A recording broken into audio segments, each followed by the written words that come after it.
이 시간 저희들이 열왕기하 13장을 읽었습니다. 여러분, 열왕기하 13장에서는 엘리사가 죽는 사건이 나오고요. 그리고 이스라엘 왕 중에 여호아하스라는 왕이 나타났는데, 다른 성경에는 기록되어 있지 않는데 특히 이스라엘은 다 악한 왕들로 연결이 되는데 19명의 왕들이 나타나죠. 근데 그들 중에 하나님께 기도했던 왕이 있었음을 성경은 말해주고 있습니다. 물론 그도 역시 하나님의 은혜를 입고 또 하나님께서 그 땅에, 이스라엘 땅에 평안을 주었는데 그걸 깨닫지 못하고 물론 하나님을 남에 또 떠납니다. 그러니까 거기에 있는 여로보암의 죄를 따라서 베델과 단에 있는 금송아지를 계속해서 섬기고 하나님의 말씀을 버리게 됩니다. 그런데 그 재직 중에 여호아하스라는 왕이 하나님께 너무나 급하니까 하나님 도와주세요라고 기도하니까 하나님께서 이스라엘에 도움을 줬다라는 내용이 성경에 기록되어 있음을 보게 됩니다. 여러분, 하나님은 우리가 힘들고 지칠 때 하나님을 기다리고 계셔요. 준비하고 계십니다. 나에게 기도하기를. 그래서 하나님께서 기도하면 그 기도를 듣자마자 곧장 하나님의 뜻에 부합한 하나님의 은혜를 내려주심을 성경을 통해서 우리가 깨닫게 됩니다. 여러분, 몇 가지를 묵상하고요. 기도하는 시간을 갖도록 하겠습니다. 여러분, 2절을 보니까 여호와 보시기에 악을 행하여 이스라엘에게 범죄하게 한 느바세 아들 여로보암의 죄를 따라가고 거기서 떠나지 아니하였으므로, 참 이게 끈질깁니다. 처음에 북이스라엘을 열 때 정치적인 목적으로 북이스라엘 백성들이 남유다에 있는 예루살렘 성전에 가서 하나님께 예배드리면 이 북이스라엘 백성들이 다 남쪽으로 내려갈까봐, 자기를 갖다 쫓아낼까봐 여로보암이 깨를 내가지고 거짓 신을 세우잖아요. 베델과 단에다가 금송아지로 만들어가지고 이게 여호와다. 또 거짓 선지자들을, 거짓 제사장들을 세우고 또 절기도 8월 15일로 거짓말로 해가지고 세워가지고 그날에 가서 예배하게끔 그렇게 했는데, 한 번 시작한 그것이 계속해서 왕들 그리고 이미 습관화 돼가지고요, 이 백성들까지도 그대로 거짓 신을, 모조품 신을, 하나님을 그렇게 섬기는 것으로 내려오고 있잖아요.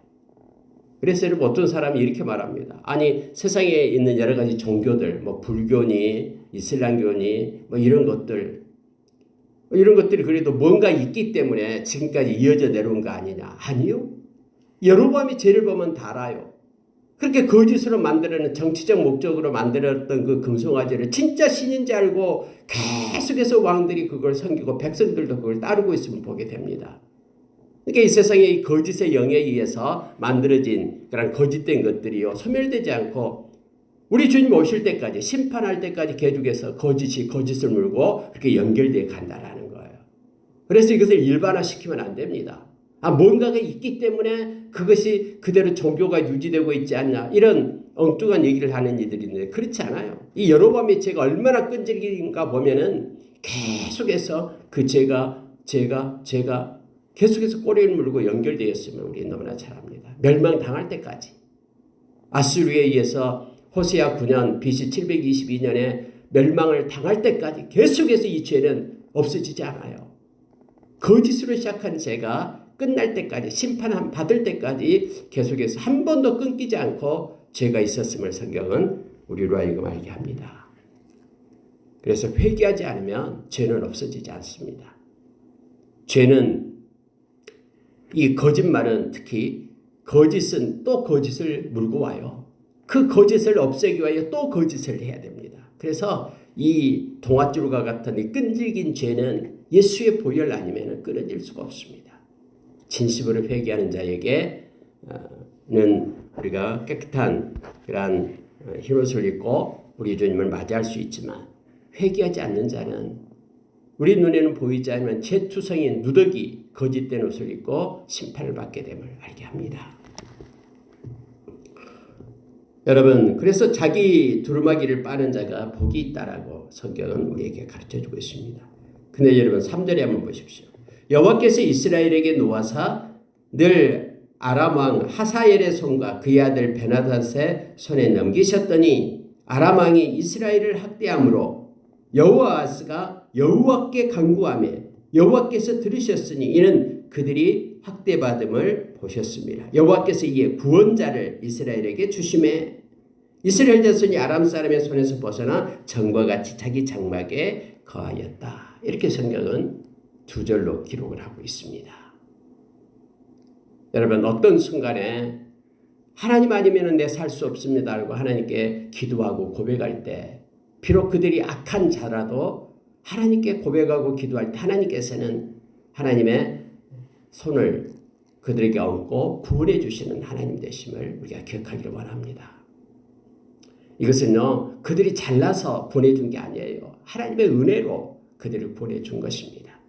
로마서 10장 12절에 있는 말씀 한 분이신 주께서 모든 사람의 주가 되사 그를 부르는 모든 사람에게 부요하시도다. 우리가 주님을 부르고 있을 때 기도하는 자는 망하지 않는 거예요. 그래서요. 주님은 그에게 치유하시며 부요함을 주십니다. 그래서 하나님께서는 구원자를 갖다가 북이스라엘에 보냈다라고 얘기하잖아요. 이 앞절에 아합 왕이 정말로 나쁜 왕이잖아요. 자기 부인 이세벨 때문에 모든 이스라엘에 바알 그리고 아세라 이 신상을 세워놓고 또 축제를 벌리고 했던 악한 왕이잖아요. 그런데 하나님께서 엘리야를 통해서 이제 아합이 망하게 될 거다라고 말하니까 그때 아합이 조금 겸비하고 겸손해져 가지고는 그렇게 다녔다라고. 그때 하나님께서 그렇게 말했잖아요. 그의 겸비함을 보느냐 하면서 하나님이 그에게 은혜를 베풀잖아요. 내가 그의 때에는 망하지 않게 하고 그의 아들의 때에 망하게 하겠다라고 연장시켜 주잖아요. 그러니까 하나님 앞에 겸손하고 하나님 앞에 회개하고 기도하는 그 사람들을 하나님은 버리지 않습니다. 하나님의 이름을 부르는 자는 구원을 받게 됩니다. 근데 이 여호아스가 이제는 또 살만하니까 성경에 다시 한번 이렇게 말합니다. 그들이 이스라엘에게 범죄하게 한 여로보암의 집의 죄에서 떠나지 아니하고 그 안에서 따라 행하며 또 사마리아의 아세라 목상을 그냥 두었더라. 그랬더니 아람 왕이 여호아스의 백성을 멸절하여 타작마당에 티끌같이 되게 하고 마병 50명과 병거 10대와 보병 10,000명 외에는 여호아스에게 남겨두지 아니하였더라. 아니 여러분 하나님의 은혜를 받으면 이제는 계속해서 하나님의 이름을 부르고 기도하며 죄에서 떠나야 되잖아요. 근데 떠나지 않습니다. 여호아스가. 그랬더니 하나님이 다시 은혜의 장막을 걷어버려요. 그러니까 아람 왕이 다시 와가지고 멸절시켰다고 얘기합니다. 아니 심지어 여러분 한 나라잖아요. 근데 나라에 있는 군대가 마병이 50명밖에 안 돼요. 무슨 개인 사병도 이거보다 훨씬 많잖아요. 한 나라에 마병이 50명밖에 남겨놓지 않습니다. 그리고 병거 10대. 이거 무슨 장난입니까? 나라의 국방이 이렇게 돼버려서 이게 멸절됐다라는 거예요. 왜요? 성경은 분명히 얘기합니다. 하나님을 경외하지 않았기 때문에. 하나님께서 가증스럽게 여기는 것을 아세라상을 다시 세우고 바알을 섬기고 다시 죄악 가운데로 가버렸기 때문에. 아니 기도에서 응답받아가지고 하나님의 은혜를 입었으면 하나님을 바라보고 하나님을 의지하고 하나님과 동행해야 되잖아요. 근데 은혜를 받았으니까 이제 됐다. 아람 군대가 물러갔으니까는 이제 평화롭다 하니까 또 하나님을 버려요. 그래서 다시 엄청난 그러한 하나님의 심판이 있었음을 성경은 말해주고 있습니다. 여러분 성경에 보면은 남유다와 북이스라엘의 왕의 이름이 똑같을 때가 두 번 있었습니다. 이 앞전에 여호람, 남유다도 여호람이 있었죠. 요아스도 마찬가지입니다. 또 같은 시대에 있어요. 이 여호아스의 또 아들이 왕이 되는데 그게 요아스예요. 물론 남유다도 요아스 왕이 그 7세의 왕이 돼가지고 40년 동안 통치하잖아요. 여호야다에 의해서요. 그래서 남유다 왕 37년경에 이제 3년 있으면 죽게 되는데 그때 또 북이스라엘도 요아스라는 왕이 있게 됩니다. 그래서 여러분 왕의 이름이 이렇게 똑같은 게 나올 때면 헷갈릴 수 있습니다만은 뭐 그때 당시에 동일한 이름이 많아요. 여기에 나온 여러분 베나닷이 있잖아요. 원래 베나닷도 그래요. 하사엘이 죽였던 왕 이게 그 이불에다가 물을 적셔 가지고는 그 베나닷이 아람의 왕이었잖아요. 그러니까는 적셔서 죽여버리잖아요. 그래 하사엘이 왕이 돼요. 근데 여러분 하사엘이 자기 아들의 이름을 또 베나닷이라고 지어요. 그러니까 여러분 이게요. 뭐 이 베나닷이 뭐 그 하사엘 위에 있던 왕인지 또 하사엘의 아들도 베나닷이니까요. 그러니까 이름이 동일한 이름이 이렇게 나올 때 우리 헷갈릴 수가 있습니다. 베나닷이 두 번이나 나오거든요. 얘기해요. 하사엘 전후로 나오게 됩니다. 오늘 또 여기에 보니까는 3절에 그렇게 나오고 있잖아요. 늘 아람 왕 하사엘의 손과 그의 아들 베나닷의 손에 넘겼으니 이때는 아들의 이름이 베나닷이 됩니다. 앞에서도 역시 하사엘이 죽인 왕도 베나닷이고요. 그래서 여러분 이 똑같은 사람이 아니다라는 걸 이거 뭐 잘못된 애가 아니에요. 우리가 예수님이 그 사역할 당시에 그때 당시 그 이스라엘 땅에도 예수라는 이름이 너무나 많았습니다. 그래서 예수님을 나사렛 예수 이렇게 구분해서 불렀음을 알게 됩니다. 자, 여러분 엘리사가 죽게 됩니다. 엘리야의 후계자였던 엘리사, 엄청난 엘리야보다도 그다음 성령의 권능이 2배나 더 많았고 여러 가지 그런 기적을 베풀었던 엘리사. 근데 여러분 하나 이 말씀을 읽으면서 제가 궁금한 게 하나가 있어요.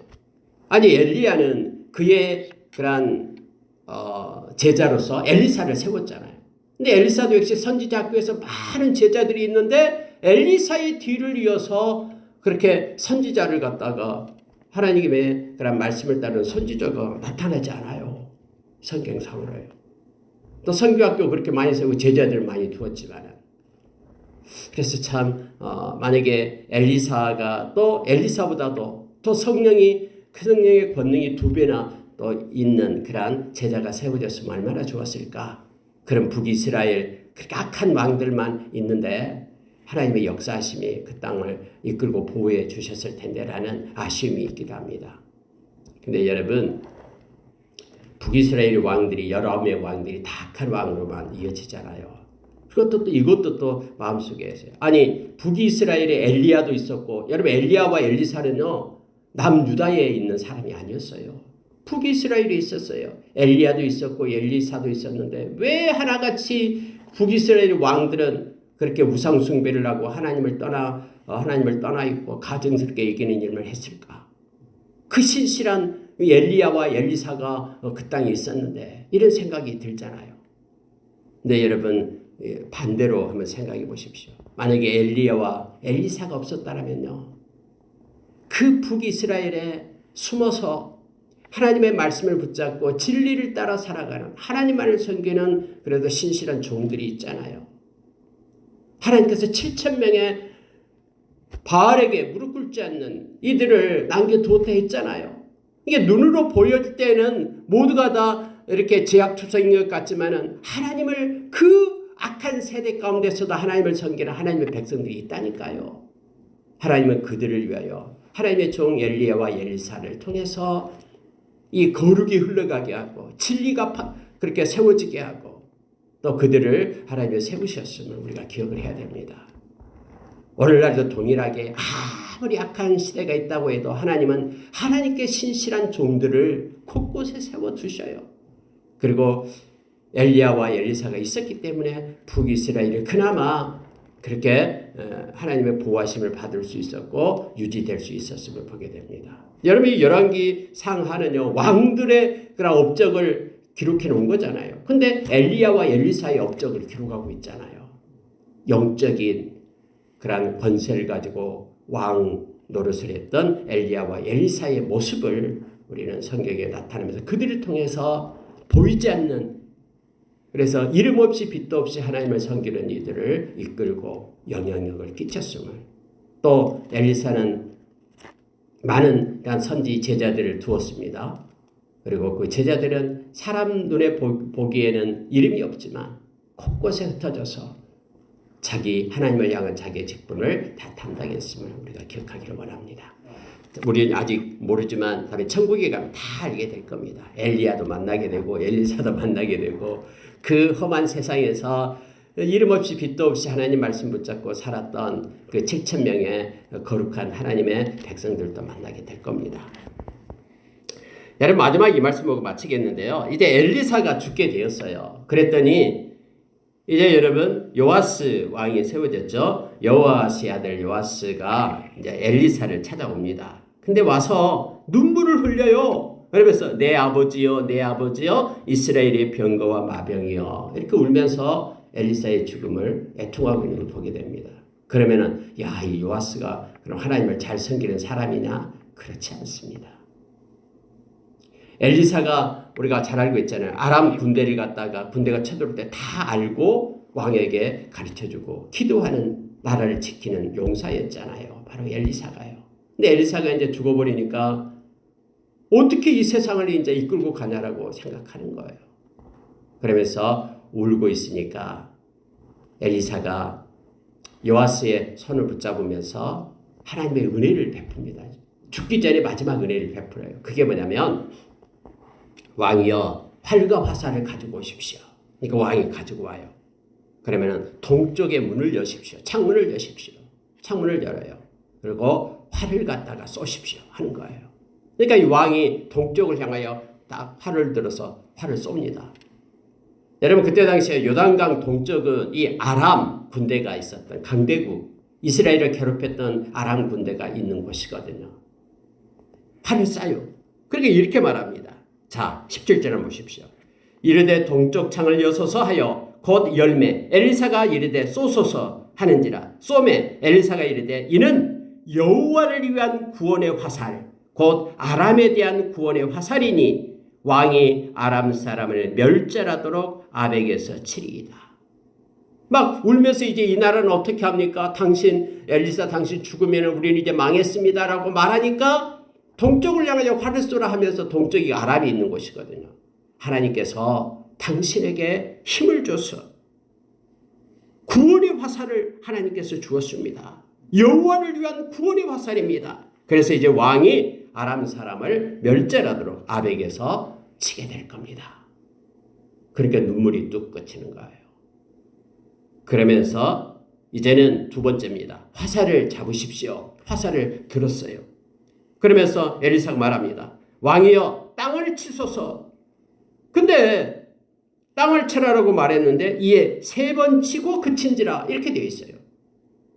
이 요아스 왕이 3번 치고 땅 망한 거예요. 땅을 막 부지런히 쳐야 되는데 3번 치고 그친 거예요. 그러니까 19절에서 하나님의 사람이 즉 엘리사가 노하여 이르되 왕이 6번을 칠 것이니이다. 그리하였더라면 왕이 아람을 진멸하기까지 쳤으리이다. 그런 적 이제는 왕이 아람을 3번만 치리이다. 이렇게 얘기하는 거예요. 여러분, 처음부터 그러면은 엘리사가 여러 번 치십시오. 이렇게 말을 하지 않고 왕이여 땅을 치십시오. 이렇게 했거든요. 근데 여기에도 역시 하나님께서 개입하고 계심을 우리가 기억을 하길 원합니다. 요아스 왕은 자신이 화살로 땅을 치는 것이 무엇을 의미하는지 알고 있었어요. 왜요? 이미 화살을 가지고 동쪽을 향하여 쐈기 때문에 이 행위가 바로 아람을 이기게끔 하나님께서 구원의 화살을 보낸다는 걸 알고 있었거든요. 그럼 하나님을 힘입어서 하나님이 능력을 주겠다라고 승리를 주겠다라고 말하는데 그럼 화살을 잡고 땅을 쳐라라는 의미도 알고 있었어요. 하나님께서 승리를 주겠다라는 거예요. 그러면은 하나님이 나를 도와주니까는 내가 열정적으로 가지고 땅을 막 여러 번 쳐야 되잖아요. 하나님 나에게 의뢰를 주십시오. 하나님 나에게 힘을 주십시오라고 해야 되는데 요아스는 하나님을 의지하는 것을 저버리는 거예요. 아니 나에게는 바알상이 있고 아세라상이 있고 내가 의지할 것은 그건데 마지못해 3번 딱딱 치고 마는 거예요. 이 정도면 됐다라고 생각하는 거예요. 다시 말하면 하나님을 향한 믿음의 부족을 나타내고 있는 것입니다. 엘리사가 약속한 아람국에 대한 승리의 약속을 이미 알고 있음에도 불구하고 그는 열정을 가지고 땅을 치지 않는 거예요. 왜요? 하나님을 의지하고 하나님이 함께하는 여호와의 구원의 약속을 그는 받기를 그렇게 열정을 내서 행하지 않는 거예요. 그냥 도와주면 좋고 아니면 말고. 여러분 여기서 우리가 중요한 걸 하나 깨달아야 됩니다. 하나님을 향한 열정을 그만하면 됐다라고 생각하면 안 됩니다. 하나님을 향한 우리의 신앙의 깊이는요, 끝이 없어야 됩니다. 우리의 하나님을 향한 사랑과 우리의 열정의 깊이는 날이 갈수록 더 깊어지고 더해져야 됩니다. 근데 악한 자는 늘 우리에게 와서 속삭여요. 미혹해요. 그만하면 됐지. 무슨 광분자냐, 광신자냐 하면서 하나님께 예배도 일주일에 한 번만 드리면 되지. 수요일 가고 금요일 가고 막 새벽까지 나와서 하나님께 예배 드리고. 여러분, 이것이 악한 자가 우리를 미혹하는 것입니다. 하나님은 우리가 더욱더 하나님께 가까이 나오기를 원하십니다. 하나님의 은혜를 더 입기를 원합니다. 여러분, 이 창파 크고 넓은 은혜의 바다에 가장자리에만 머물러 있기를 원치 않고 저 깊은 하나님의 은혜 가운데로 들어가기를 하나님은 원하십니다. 하나님은 하나님의 하늘의 보고를 여시고 하나님께서 준비한 모든 것들을 우리가 이 땅에서 받아 누리기를 원하십니다. 하늘의 이슬과 땅의 기름짐으로 하나님 것으로 우리를 축복하기를 원하십니다. 그래서 이만 받았으면 됐고 은혜도 이만하면 됐다라고 생각하면 안 됩니다. 이것이 악한 자가 우리를 미혹하고 꿰는 거다라는 것을 기억하기를 원합니다. 이렇게 해서 여러분, 하나님께서 이 엘리사를 통해서 말씀하신 것이요, 25절에 성취됩니다. 보십시오. 여호아스의 아들 요아스가 하사엘의 아들 베나다의 손에서 성읍을 다시 빼앗으니 이 성읍들은 자기 붙인 여호아스가 전쟁 중에 빼앗겼던 것이라. 요아스가 베나닷을 3번 쳐서 무찌르고 이스라엘 성읍들을 회복하였더라. 그래서 여러분, 그가 3번 친 것 그대로 3번 무찌르고 회복을 하잖아요. 11번, 6번 쳤다라 가면 완전히 아람 나라를 갖다가 다 차지할 수 있었을 텐데 하면서 엘리사가 그 기력이 없어서 죽어가면서도 화를 내잖아요. 하나님의 말씀은 선포된 대로 성취됩니다. 그래서 늘 우리가 하나님의 말씀을 붙잡고 나가길 원하고요. 하나님의 은혜의 바다는 더 깊이 사랑과 열정이 깊어지고 하나님을 향하여 어제보다도 더 사랑하고 더 가까이 하나님께 나가는 저와 여러분이 되기를 원합니다. 하나님을 향한 사랑의 크기, 기쁨과 또 하나님에 대한 경외함의 크기가 그 지경이 더욱더욱 확장되는 저와 여러분 되기를 예수의 이름으로 축원합니다. 기도하겠습니다.